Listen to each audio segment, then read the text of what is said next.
السلام عليكم، مرحبا بكم من جديد في قناتكم جوهر الحياة. اليوم باش نتحدثوا على الحكاية اللي صارت والخلاف اللي صار وكلام، يعني في اللي صار في لايف ستريم على تيك توك، يعني البي الزردي، كيفاش بي الزردي يعني تحدث فيه على حكاية تامر حسني وحسن شاكوش، وشنية القصة يعني من الأول للآخر.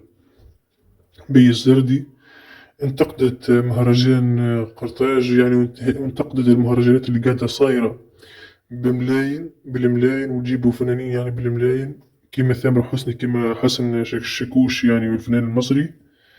انت يعني بي الزادي انتقدت وزارة الثقافة وبرشا، يعني كما نقولوا نحن أشخاص موجودين في النقابة تاع نقابة الموسيقى في تونس، منهم ماهر الهمامي، وهو اللي قال يعني في تدوين ليه اللي هو عزر أو قال كلام خايب ياسر على بي الزردي. قال اللي هي نحن نحترمه اللي انت عندك شهادة في الخياطة، وبالرغم ان نحن يعني نحترموا هذه المهنة الشريفة.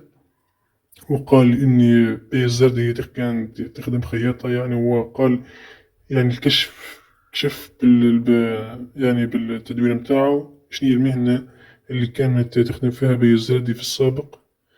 هذا حسب كلام نقيب الموسيقيين في تونس.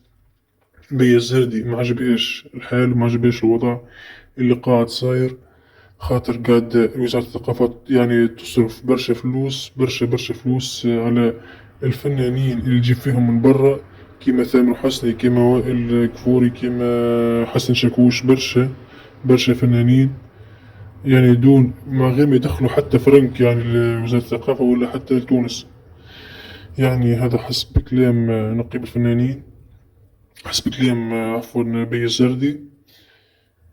من جهة تنتقد في في وزارة الثقافة علاش تجيب في فنانين بفلوس، برشا فلوس يعني ملايين، تقريبا مليار وفما فوق المليار، وفما حتى وصل حتى 3 مليارات في حفلة برك. يعني حفلة برك باش يطلع فنان من الفنانين لازم ياخذ مليارات.